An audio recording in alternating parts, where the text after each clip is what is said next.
Pokémon Nuzlocke. Considered to be one of the most popular challenges to add to your own Pokémon adventure, a Nuzlocke adds a few key rules to your playthrough to add some difficulty to the relatively easy games. 1. You can only catch the first Pokémon you encounter on each route, and 2. If a Pokémon faints, it's considered dead and can no longer be used. I've never actually completed a Nuzlocke. I've started plenty, but I've never been able to actually finish one, until today. And by today, I mean a few weeks ago when I beat the game. It's actually taking a while to edit this video, alright? However, I've always wanted to actually complete one. So why not try it now? Now, it's an important distinction to bring up that this is a Hardcore Nuzlocke. A Hardcore Nuzlocke is the same idea as a regular Nuzlocke, but with 3 extra rules. 1. No items in battle, held items are allowed. 2. Set mode must be on, meaning that when I KO a Pokemon, I cannot switch out without wasting my turn. Lastly, I cannot level up my Pokemon past the next gym leader's ace, meaning I can't level grind and sweep every gym. I also play with Dupe's Claws, a rule that makes it so that I cannot get repeat encounters, meaning that I don't have to have 4 Purloins and 6 Rattatas.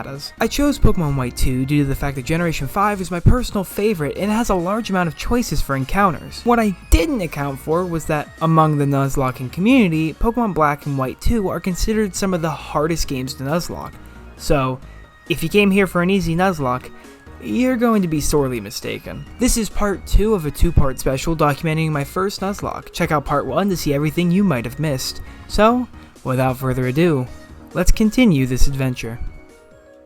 After barely making it out of the battle against Clay, he decides to drag me to the Pokemon World Tournament. Is this your way of punishing me for my victory, Clay? Are my dead friends not enough to quench your bloodlust? Must you make me suffer more? Anyways, the Pokemon World Tournament is super simple, and after showing Frank, Charon, and Colrez what it means to actually be a trainer, I have another run-in with the pirates who can't do anything right. I guess since the story's picking up, I can finally acknowledge them. We raid their pirate ship, and because I'm just so much better than all of them, I'm forcefully thrown off the ship. Maybe I shouldn't have acknowledged them at all. On Route 6, I meet up with Charon, and he apologizes for wasting my time at the Pokemon World Tournament by giving me the HM for Surf, meaning I can grab a few encounters I missed. I return to Aspertia City, and I can surf on this tiny itty-bitty little pond and find a Basculin. And can I just say that Basculin has one of the dumbest catch rates I've ever seen? This literal fish has a catch rate of 12.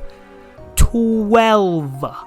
That is lower than most of the legendaries in the games. After what feels like hours, I finally catch Basculin and I name him Oingo. Then I send him straight to the box, because without his Hisuian evolution, Basculin is not very good. In Burbank City, I can nab another encounter, and this time it's Frillish, who I call Boingo. Frillish, who actually has a reasonable catch rate, is a Pokemon I've really wanted to use for a long time, so getting one is pretty neat. Also, with a special defense buff and a speed decrease, this jellyfish becomes a nastily good member to replace my fallen water types. Oh hey Cobaltian.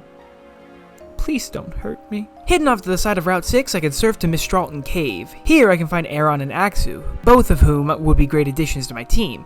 Personally, I'd like Axew, because I've always wanted to use a Haxorus. Instead, I find Aron, who isn't a bad encounter necessarily, but I'm a bit disappointed I have to wait to use Axew on a team. I call Aron Steely Dan, and with a lonely nature, he's really not that great.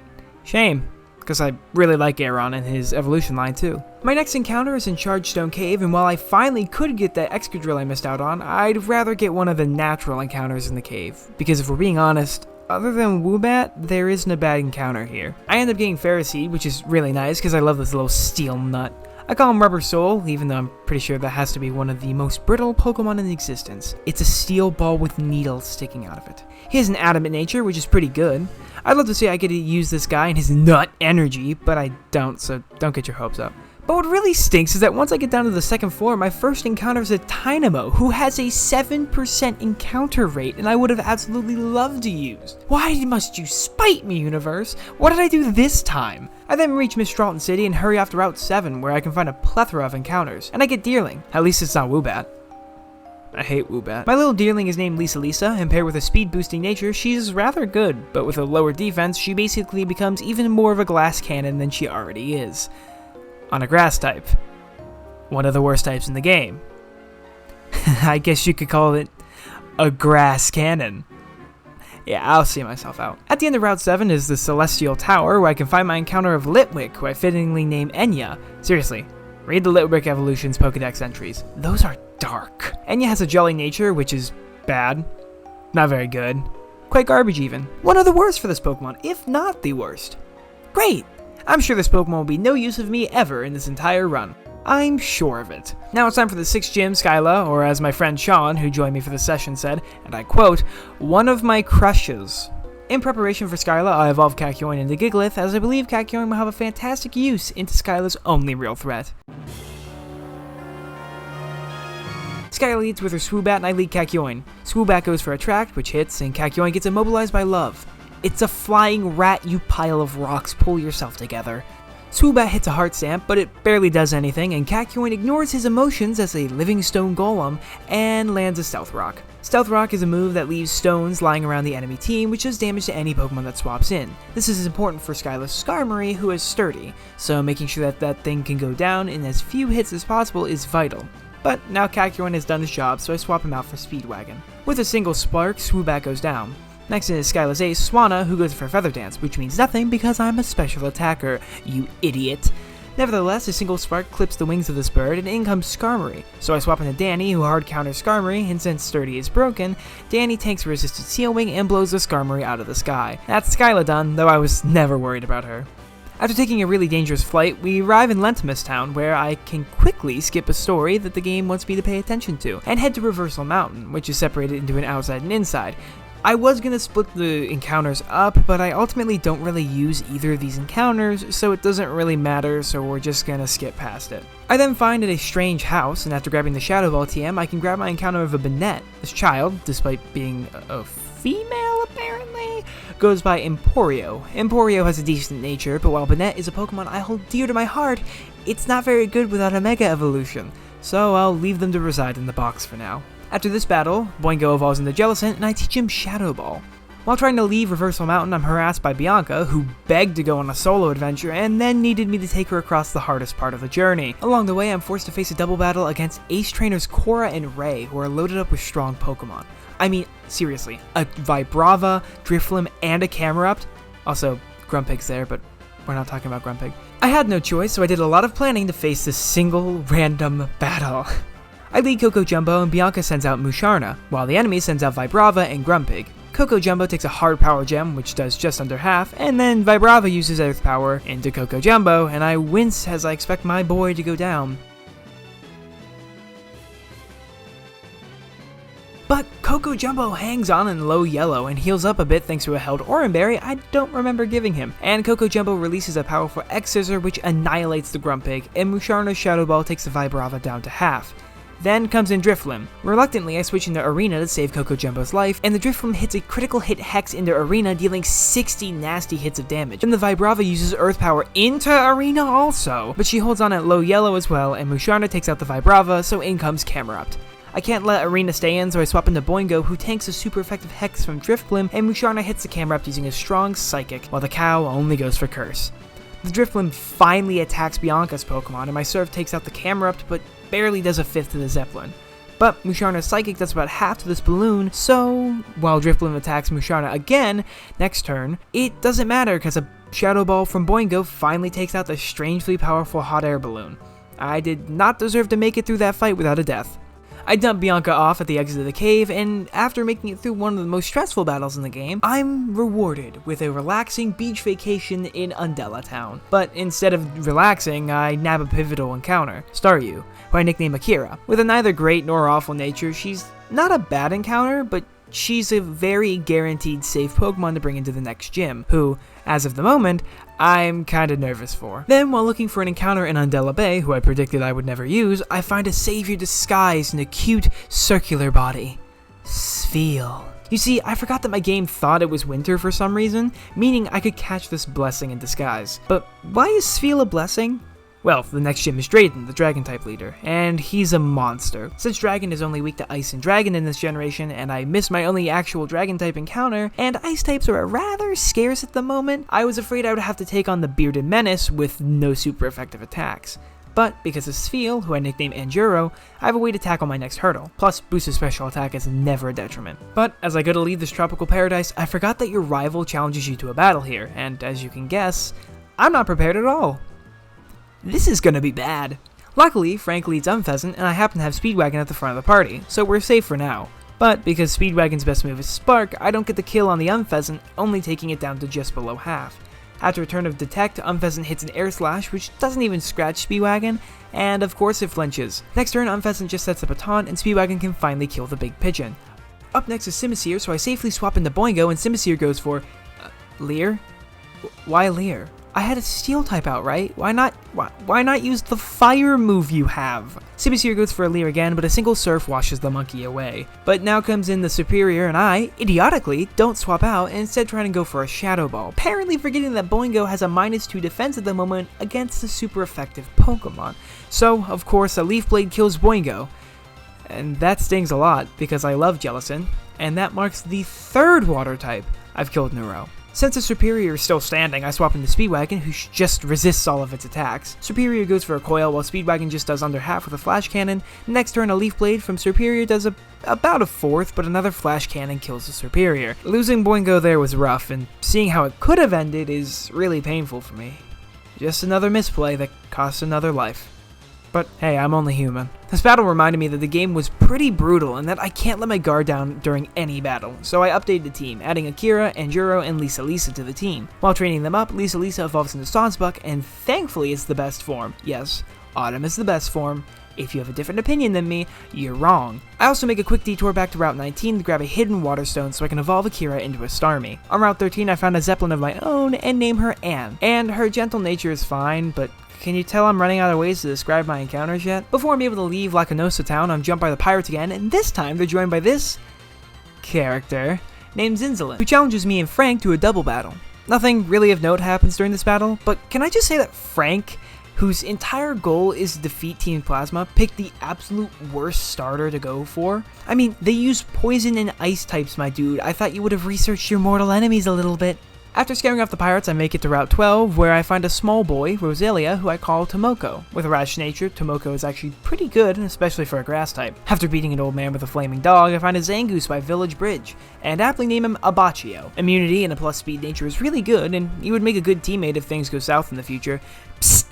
I don't use him! Route 11 is next, and I find this Fungus Among Us, and reluctantly catch her and name her Alessi. I'd love to put her on the team, but she's just an untrustworthy Tomoko. Nope. After what feels like hours, it has been hours, we make it to Opelucid City, where the dreaded Drayden resides. Before I even dream of taking the gym on, I rush over to Route 11, where I can use Speedwagon's Magnet Pull ability in tandem with Repels to catch who I consider to be this run's savior, Poniard. Poniard, being a Dark Steel type, is a fantastic Pokemon. High attack, decent speed, great move pool, also it just looks cool. I mean, come on, it's a skeleton knight made out of blades. What else could you ask for? I named Poniard Polnareff, which is basically perfect, and a naive nature is absolutely terrific for what I have planned for her. Now it's time for Drayden, who is a rather scary gym, all things considered, but thanks to Anjuro, I can use a relatively safe strategy that might just save a few lives.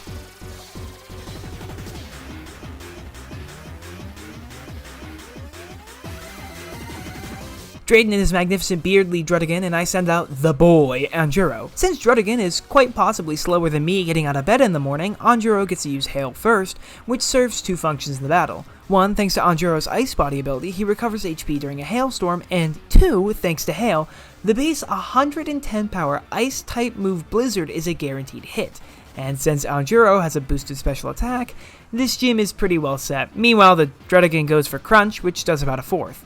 After Ice Body recovery, Anjuro can move first again and annihilate the Lego Dragon. Then in comes the Flygon, who actually outspeeds Anjuro and hits a strong Rock Slide, taking Anjuro down 58 health points. And of course it flinches! I'm having great luck this run! Another Rock Slide from Flygon takes Anjuro down to the low yellow, but a Never Miss Blizzard, which is 4 times effective against Flygon, destroys it immediately. Finally, it's Haxorus' turn, but Anjuro surprisingly outspeeds, freezing the Haxorus before it even gets a chance. And with that, we've taken out the 7th gym and beat this absolute hunk of a man. Another worrying battle is behind us, thank goodness. Drayden decides that since we've proven our worth, he'll tell us the secrets of the region, which is just basically him saying that there are actually 3 dragons, not 2, and that the 3rd dragon can Dragon Ball Fortnite fuse with other dragons. Neat. Then suddenly, the Ice Pirates appear, and can I just say that Team Plasma, yes, I finally learned their names, are the coolest villains in the franchise because they have an ice railgun? There is no way Pokemon will ever top an ice railgun. So after kicking all the literal terrorists out of the frozen over town, we head back to Undella Town and we can finally go through the marine tube, and it's so pretty! Unfortunately, we reach the end of the marine tube and reach Humalao City where the final gym awaits. Jesus Christ! In revenge for jump scaring me, I battle the gym leader Marlin, who uses water types, and let me ask you, do you think that me, somebody with an electric type and a grass type, will struggle against this gym? I hope you said no, because yeah, this battle is a sweep by Lisa, who I've severely overlooked for this run. Saucebuck is pretty good. Anyways, I wipe the floor with Marlin and get the final gym badge. But of course, we can't just take on the Elite Foreign Champion just yet, because we have to take up the evil team. Yay! I certainly care a lot. Before I can take them on, though, I have a few tasks to do. First, I return to the strange house to grab a Dusk Stone and evolve Enya into Chandelure, who will be vital for an upcoming battle. Secondly, I head to the giant chasm where I can encounter Sneasel. This is an amazing encounter. Not only is Weavile one of my favorite Pokemon of all time, but having a speedy Ice and Dark type is a massive counter to most of the Elite Foreign Champion. In addition, Joseph here, named after my favorite protagonist, has a godsend plus speed nature. Yes, please. Afterwards, me and Frank find the evil pirate ship, and with the help from a humiliated Marlin, we sneak on board and learn that the pirates have control of the third dragon, Kiram. We also crush Zinzolin again before being kicked off the ship and having to go find it again. So we return to the giant chasm where we can find the Razor Claw so we can evolve Joseph into Weavile. But before we can do that, we have to battle Colress again, who is revealed to be the leader of Team Plasma. This time though, this is for Strazo.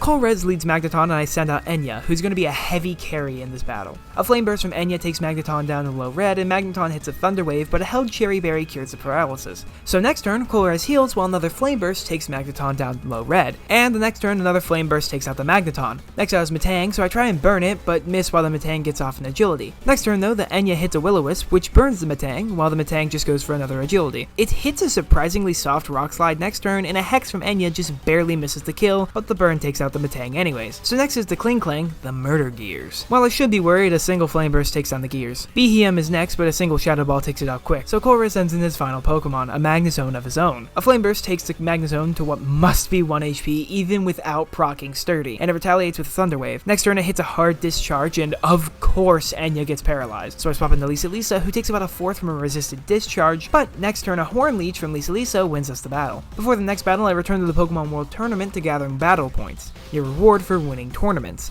I do this plenty of times, such as to buy the Swords Dance TM. Swords Dance is a fantastic setup move that boosts the user's attack stat by 2 stages, which is a fantastic counter to Getsis, the real leader of Team Plasma, who challenges me to a battle against Kiram White, a Dragon Fire type. Now, you may be wondering, Tyler, it's a Fire type. Why are you using a Steel type? Well, right after you beat Kiram White, you have to battle Getsis himself, who is a scarily good team. But his lead Cofagrigus can be set up against from Bisharp, but it's at risk to a super effective Fusion Flare against the Kiram White, so I have to risk it here.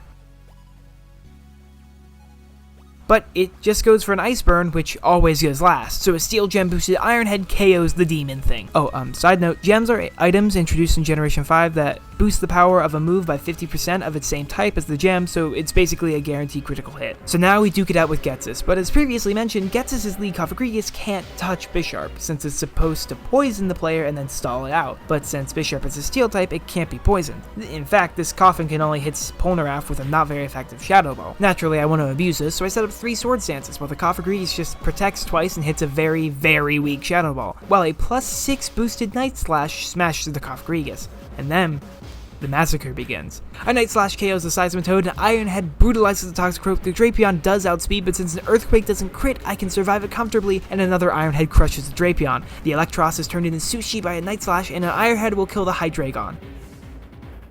Unless it moves first. But since Polnareff survives the Dragon Rush, I could just kill it with a... or we could just flinch! Great! Since the Hydreigon has a Life Orb, an item that exchanges more damage output for a slight loss of HP each attacking turn, this thing can hit my entire team like a truck. And since Polnareff doesn't outspeed it, I can't stay in. So I swap into Speedwagon, who takes a 4th from a Dragon Rush. So after taking another one, Speedwagon releases a Discharge, which barely does anything. So I risk a crit to hit a Flash Cannon, and luckily I remain unpunished. Except that, of course, it flinches! Again! So I desperately swap into Enya, but a single Dragon Rush proves to me that she can't stay in, so I pivot into Akira. But again, a single hit from Dragon Rush takes Akira too low to stay in for another turn. It's a 75% accurate move. Miss one, you ugly demon motherfucker. Since I'm basically out of options, I swap into Lisa while Gets his healed. Since this thing has basically been drained really low due to all the hits it's been getting, I try and go for a jump kick.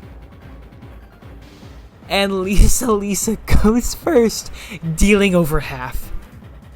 And then the Hydreigon finally misses an attack. So, with a final jump kick, the Hydreigon is taken down, winning us the battle against Getsus. I did not deserve to get out of that with a full team, but with that battle won, I could finally move on to the victory road, to the end of my adventure.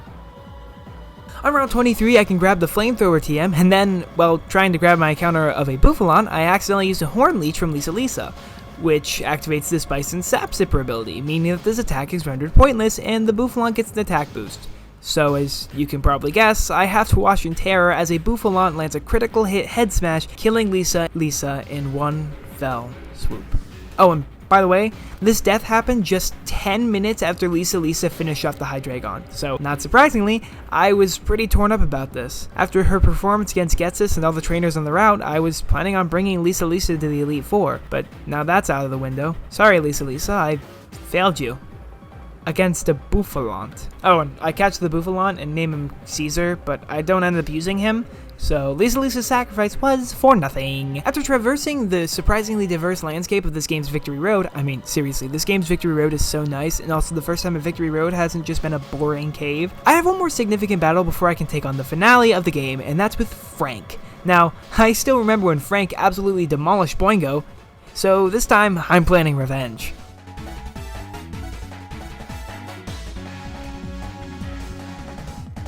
Frank starts the battle with his Unpheasant, so I lead Joseph. An Ice Punch just barely misses the kill on the Unpheasant while it goes for a U-turn, which deals significant damage to the Joseph, and then the Unpheasant gets a free switch out into Simisear. So naturally I swap into Akira and take a Rock Slide at about a 4th. But on the next turn, Akira can just wash away the monkey with a single Surf. So next comes in Frank's own Bouffalon, so I try and go for another Surf, but it just misses half, and then the Bouffalon head charges. And it kills. Another rough kill. I was also planning on bringing Akira to the Elite Four, and while she hasn't been extremely useful to the run so far, it's a shame she never got to reach her full potential. Also, for anyone wondering, that's 2 deaths to a Bouffalon's head charge in the span of 30 minutes, back to back. I swap into Joseph, who finishes off the Bouffalon with a Brick Break in Akira's honor. So back in comes the Unpheasant, and while Frank heals the Overgrown Pigeon next turn, 2 successive Ice Punches can take it out. So finally, in comes the Serperior, so I swap Joseph for Enya, who tanks a Leaf Blade. Next turn, the Serperior outspeeds, landing a critical hit Leaf Blade, which does an uncomfortable amount of damage, and Enya responds with a Flamethrower, which takes the snake down to red. Since I know Enya can't take another hit, I swap into Polnareff, who takes a 3rd from a Leaf Blade, but next turn, after masterfully tanking another critical hit Leaf Blade, Polnareff can retaliate with a Night Slash and KO the Serperior, winning us the final rival fight. So much for revenge. With this battle won though, I can finally take on the Elite Four, the final challenge of this run. But before I can even dream of doing that, I need to rebuild my team. I mean, I did just lose 2 of my team members right at the finish line, so that's fun! After careful consideration, I finally decided on my final team to go against the Elite Four and champion. First is Joseph, whose speed and ice typing make him a monster team sweeper into not only most of the Elite Four, but the champion as well. Next up is Speedwagon, who I've basically named the unofficial starter of the run. While he's not the best in the final battles, he's a great counter into anything that the rest of my team can't handle. Thirdly is Enya, who, despite her special attack lowering nature, is a phenomenal special attacker, and while I don't envision her getting a ton of use, she's a great swap into most dangerous situations, especially against Marshall, the fighting type specialist. Fourth is Coco Jumbo, who's really only here for one move, Stealth Rock. I debated bringing Kakyoin for this situation, but I felt that the bug typing was too useful to pass up on. Fifth is Vanilla Ice, which may seem odd since I absolutely roasted this adamant-natured, very oddly shaped blob, but thanks to Frank, I lost my main counter into Marshall, who is easily my toughest opponent in the Elite Four, by a long shot, so I needed a good counter, and Vanilla Ice seemed like a good choice. And last but not least is Polnareff, who, thanks to the Getsus battle, has proven her worth on the battlefield, and that cannot be understated. Plus, much like Joseph, Dark is a great counter into half of the Elite Four, and Steel is, as mentioned before, a really good type. I think that we can do this. Let's end my first ever Nuzlocke. I decided to take on the Elite Four in order from easiest to hardest, so first up is Caitlyn, the Psychic type member. But with 2 Dark types and a Bug type, I'm not worried about her. Besides, I only plan on using 1 Pokemon. Polnareff. Caitlyn leads her fetus, I mean her Musharna, and I of course lead Polnareff. Now this Musharna loves to use the move Yawn, which puts the opposing Pokemon to sleep. So I gave Polnareff a Chesto Berry, which allows the user to wake up by themselves. So I set up a sword stance with Polnareff while Musharna goes for a Charge Beam. What?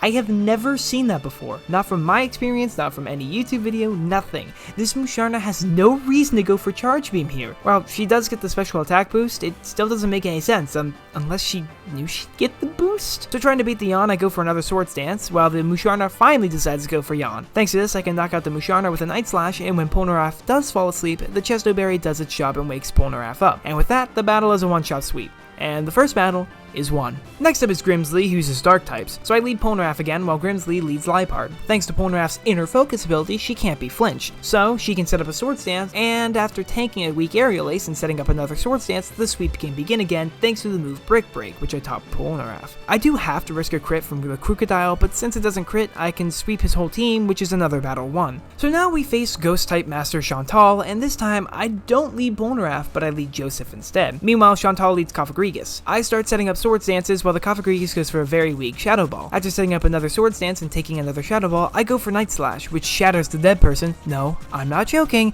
Read the Pokedex entry. Her Golurk also goes down to a single Night Slash, and then in comes her Ace Chandelure, but another Night Slash takes it out. So finally out comes a Drifblim, and thanks to the Aftermath ability, I don't want to risk losing Joseph, so I swap into Speedwagon, who ironically gets hit by a Thunderbolt, which barely does anything. So after tanking a Shadow Ball, Speedwagon can OHKO the Drifblim, winning us our 3rd battle. That leaves Marshall, but I feel as if it's an unspoken truth of the Pokemon community that Marshall is easily the most difficult Elite Four battle in this game. He has so much coverage that the rest of his fellow leaders don't, and there are not a lot of good flying or psychic types that can reliably survive the whole battle. My goal is just to lose as little Pokemon as possible in this battle, honestly, but I'm afraid I'm gonna have to make some sacrifices. Marshall leads with his Throw while I lead Coco Jumbo. Coco Jumbo somehow outspeeds and sets up a Stealth Rock while the Throw just goes for payback, which doesn't hurt us at all. So then I swap in Vanilla Ice, who takes about a 4th from the payback. Another payback takes Vanilla Ice down to half, but a Psychic takes out the Throw. So next up is the Mind Chow, so I swap into Enya as the Mind Chow goes for a Bounce. I try and stay in, but of course Enya is faster than the literal glass cannon, so she gets hit to just under half by a Bounce, and of course it paralyzes. So next turn Enya is no longer faster, and Mind Chow goes for another Bounce, and Enya misses again. I decide to swap into Speedwagon, who takes a pitiful 11 damage, but knowing that this thing's gonna go for a high jump kick, I swap back into Enya, who can't be hit by the high jump kick,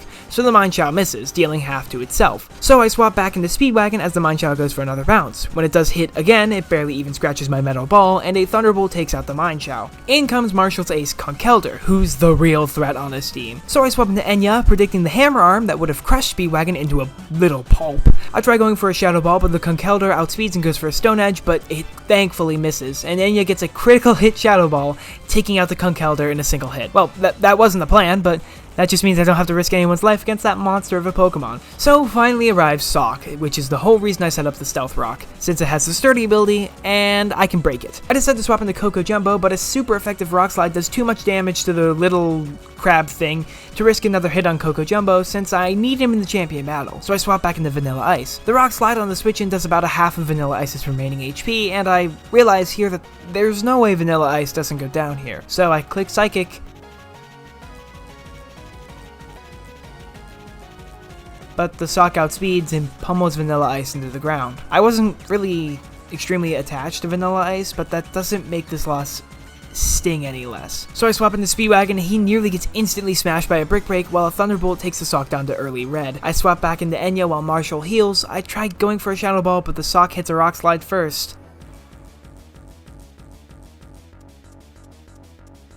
and it crits, killing Enya in one swift blow. I was actually getting attached to Enya, so losing her here, while optimal, was a tragic loss. Sorry, Enya.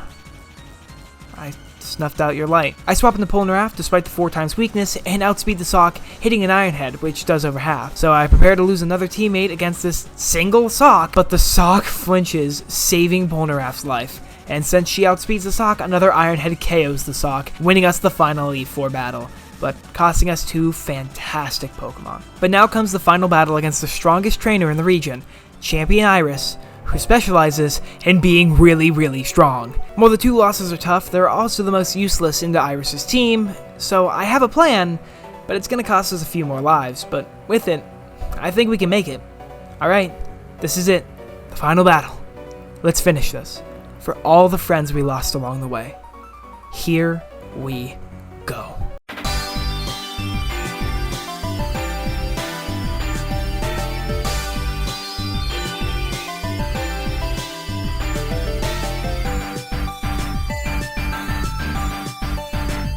Champion Iris leads Hydreigon and I lead Coco Jumbo, who takes a ton of damage from a Surf, but he can land a Stealth Rock, and with that, Coco Jumbo has served his purpose, and needs to go down so I can get a safe switch in. Unfortunately, this was the plan from the beginning, even if I didn't lose 2 Pokemon to Marshall. So, next turn I salute Coco Jumbo as he takes a Flamethrower and falls here at the end. Don't worry, buddy, I won't let your sacrifice be in vain.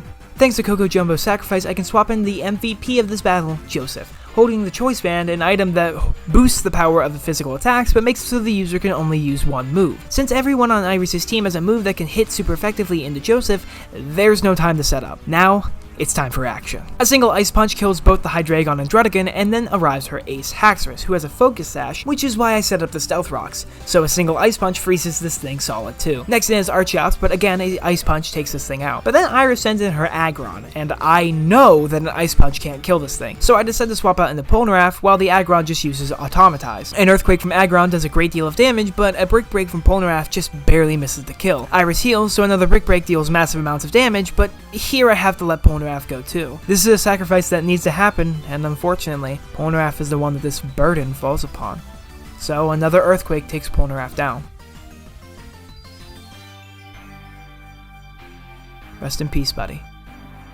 I swap back into Joseph and outspeed the Aggron, hitting a Night Slash, but I need to hit another for the kill. Thankfully, the Aggron just goes for another Automatize. This time though, it outspeeds and hits a powerful Double Edge, but it doesn't kill, so another Night Slash takes out the Aggron, leaving only Iris's Lapras in our way. Joseph outspeeds, but the Night Slash doesn't kill, so Lapras hits a Sing, which puts Joseph to sleep. So, next turn, Joseph unfortunately doesn't wake up, and he falls to a Surf from Lapras, but with this sacrifice, I can safely swap in Speedwagon, and with the help from an entirely useless Electric Gem, Speedwagon hits a super effective Thunderbolt, taking down the Lapras and winning us the run.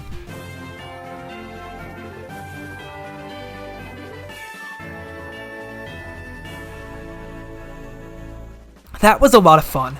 Sure, it was stressful and demoralizing at times, but the experience of having to plan for major battles, of never knowing what you had to work with until you got it, the thrill of beating my favorite Pokemon game, but in a more difficult way, outclasses the negative emotions I felt at the low points during the run. This was honestly a blast from start to finish, full of twists and turns, sacrifices, and smart plays. Honestly, this is something I fully enjoyed, and I hope you guys enjoyed it too. I do think I'll try a few more of these in the future, though I'm not so sure about it yet. It all depends, since as of writing this script, I'm fresh to college, and as of editing this, I'm already a few weeks in. But if you guys honestly enjoy this video in this style, I would love to do more of these. Well, with that out of the way, I hope you guys enjoyed the video. If you did, I have to follow the YouTuber mantra and ask you to like the video and subscribe if you aren't already. But with that out of the way, I want to thank you all for watching and joining me on me completing my first ever Pokemon Hardcore Nuzlocke. Thank you.